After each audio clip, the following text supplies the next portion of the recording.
नमस्कार मंडळी, एखाद्या वेळी तुम्हाला अचानक थकवा येत असेल, पोट सतत फुगल्यासारखं वाटत असेल, भूक लागत नाही आणि झोपेच्या बाबतीत कायम त्रास होत असेल, शिवाय मन सतत अस्वस्थ, चिंता आणि विचारांचा भडीमार आपल्या डोक्यावर होत असेल तर सावधान होण्याची आवश्यकता आहे।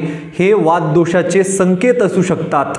आयुर्वेद सांगतो की आपलं शरीर हे 3 दोषांनुसार चालतं, वात, पित्त आणि कफ। यामध्ये वातदोष हा सर्वात महत्त्वाचं कारण आहे। आपल्या शरीर व मनाची गती नियंत्रित ठेवतो, पण एकदा हा वातदोष असंतुलित झाला म्हणजे समजा शरीराचं बॅलन्स ढासळतो। चला तर पाहूया संपूर्ण शरीराला नियंत्रित ठेवणाऱ्या या वातदोषाला अनियंत्रित करणारी कारणं काय असू शकतात। अनियमित दिनचर्या, उशिरापर्यंत जागणं, वेळी अवेळी जेवण, जास्त उपाशी राहणं किंवा डायटिंग, सतत थंड अन्न पेय घेणं, मानसिक ताण, जास्त विचार, जास्त प्रवास, सतत बदललेलं वातावरण, हे सगळं मिळून हळूहळू वातदोष वाढवतात। इथं प्रामुख्याने लक्षात घ्या, जर का आपण वातदोषाच्या समान गुणांचं आहारात आणि विहारात सेवन केलं तर वातदोष वाढतो आणि वातदोषाच्या विरुद्ध गुणांचं सेवन आपण केलं तर वातदोष कमी होतो। यालाच आयुर्वेदानं सामान्य विशेष सिद्धांताच्या अंतर सांगितलेलं आहे की सर्वदा सर्वभावानां सामान्यं वृद्धि कारणं रास हेतु विशेषश्च प्रवर्तिर उभयस्य तु। याचा साधा अर्थ आहे, जे आहार विहार आपल्या शरीराच्या गुणधर्माशी जुळतात ते घेतल्यास शरीरातील त्या गुणधर्माची वाढ होते, परंतु विरुद्ध गुणधर्माचं अन्न आहार आपण खाल्लं तर त्याचा नाश होतो। म्हणून आपल्याला या वातदोषाचे गुण कोणकोणते आहेत हे माहीत असणं अत्यंत आवश्यक आहे। यासाठी संहितेतला श्लोक काय सांगतो तर लक्ष द्या। तत्र वृक्ष लघु शीत खर सूक्ष्मश्चलो अनिलः। याचा अर्थ असा होतो की वृक्ष, लघु, शीत, खर, सूक्ष्म, चल, अनिल असे या वातदोषाचे गुणधर्म आहेत आणि या गुणांचं आहारात आणि विहारात जर आपण सेवन केलं तर हा वातदोष वाढतो आणि हे गुणांचं वातदोष वाढवण्यामागं प्रमुख कारण आहेत। वाढलेल्या या वातदोषाची लक्षणं कोणती पाहायला मिळतात हे जाणून घेऊ।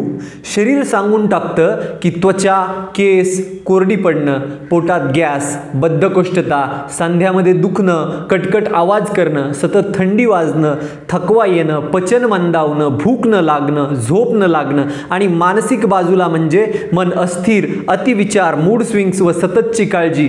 तसेच आयुर्वेदाच्या या श्लोकाच्या भाषेत सांगायचं झालं तर आचार्य सांगतात की कार्शकार्ष्णोष्ण कामित्व कंप अनाह शकृत ग्रहान बलनिद्रा इंद्रिय भ्रंश प्रलाप भ्रमदीनता प्रामुख्याने इत्यादी लक्षणं आपल्याला पाहायला मिळतात। वाढलेल्या वातदोषाची ही लक्षणं जर आपल्या शरीरात पाहायला मिळत असतील तर आपण काय उपाय करायला पाहिजेत हे आपल्याला माहिती असणं अत्यंत महत्त्वाचं आहे। ही काळाची गरज होत चाललेली आहे। सगळ्यात आधी करायचं ते म्हणजे आहारात बदल। गरम, स्निग्ध आणि शिजवलेल्या अन्नाचा आहारात वापर करायचा। भात, रताळं, गाजर, बीट, गरम सूप हे बनवून आपल्याला प्यायचं। देशी जे तूप आहे, तिळाचं तेल आहे यांचा आहारात वापर करायचा। गोड, आंबट, खारट या चवींची निवड जास्त करायची। खजूर, मनुका, ताक, गूळ यांचाही रोजच्या जेवणामध्ये समावेश करायचा। मसाल्याच्या पदार्थांमध्ये असणारे आले, दालचिनी, जिरे, बडीशोप पचन सुधारतात। तसंच कोमट दूध आणि आले जिऱ्याचा हर्बल टी वातदोषाला नियंत्रित ठेवण्यासाठी अत्यंत महत्त्वाचा आहे। तसेच या वातदोषाला बिघडवणाऱ्या गोष्टी म्हणजे थंड पेय, आईस्क्रीम, कच्चं आणि कोरडं अन्न, पॉपकॉर्न्स, जास्त उपवास करणं यांपासून शक्य तितक्या लांब राहा। यासोबतच आपल्या रोजच्या दिनचर्येत म्हणजेच आपल्या जीवनशैलीत आपल्याला काही बदल करायचे आहेत। ही काळाची गरज आहे। दररोज अंघोळीच्या अगोदर अभ्यंग म्हणजेच तिळाच्या तेलाने कमीत कमी 15 मिनिटां आणि जास्तीत जास्त अर्धा तास आपल्याला संपूर्ण शरीराची मालिश करायची। झोप, आहार आणि काम याला ठराविक टाइम टेबल बनवून ठेवायचा। रोज हलका व्यायाम करायचा, चालायचं, पोहायचं। यासोबतच योगासनं सुद्धा शिका। ध्यान आणि प्राणायाम या 2 गोष्टी जर तुम्ही करत असाल तर जीवनामध्ये कधी सुद्धा तुम्हाला अर्धांगवायूचा झटका येणार नाही, स्ट्रोकचा प्रॉब्लेम होणार नाही। झोपण्यापूर्वी कोमट दूध नक्की प्या, कारण झोप शांत करण्यासाठी उत्तम औषध आहे दूध. वात दोष कमी करणाऱ्या औषधी वनस्पतींचा विचार करायचा तर यामध्ये औषधी वनस्पतींमध्ये म्हणजेच प्रामुख्याने येतात अश्वगंधा, ज्याचं चूर्ण आपण दुधामध्ये घेतलं तर तणाव कमी करून झोप सुधारतं. दुसरं म्हणजे शतावरी, आपण दुधामध्ये घेतलं तर पोषण आणि ताकद वाढवतं. तिसरं म्हणजे सुंठ म्हणजेच वाळलेलं अद्रक, याचा जर आपण दुधामध्ये वापर केला तर पचन आणि रक्ताभिसरण सुधारतं. आणि मनोवह स्रोतसावर काम करणारी, मन शांत आणि एकाग्र ठेवण्यासाठी अत्यंत महत्त्वाची असणारी वनस्पती म्हणजे ब्राह्मी. या वनस्पतीचं चूर्ण सुद्धा तुम्ही दुधासोबत घेऊ शकता.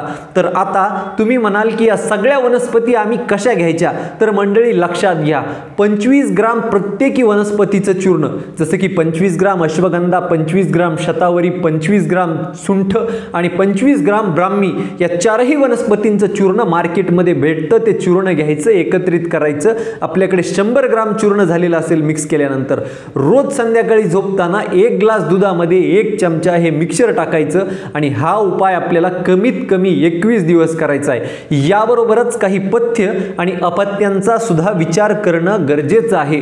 पथ्यामध्ये प्रामुख्यानं गरम, तुपकट, पोषक, शिजवलेलं जेवण, नियमित झोप, व्यायाम या गोष्टींचं सेवन आपण केलंच पाहिजे. आणि अपत्यामध्ये प्रामुख्यानं थंड पेय, कोरडे अन्न, उपाशी राहणं, मानसिक ताण, अनियमित जीवनशैली या गोष्टी आपण टाळल्याच पाहिजेत. तर मंडळी, वातदोष म्हणजेच आपल्या शरीर व मनाच्या ऊर्जा व्यवस्थेचं चक्र आहे. हे चक्र बॅलन्स साधण्यासाठी फार मोठे बदल करण्याची आवश्यकता नाही. फक्त थोडे बदल आपल्या आहारात, नियमित जीवनशैली आणि औषधी वनस्पतींचा उपयोग पुरेसा आहे. लक्षात ठेवा, थोडं शिस्तबद्ध जीवन आणि योग्य आहार म्हणजेच खऱ्या अर्थानं औषधच आहे. जर ही माहिती उपयोगाची वाटली तर लाईक, शेअर आणि चॅनलला सबस्क्राईब करायला विसरू नका. धन्यवाद. स्वस्थ रहा आणि आनंदी रहा.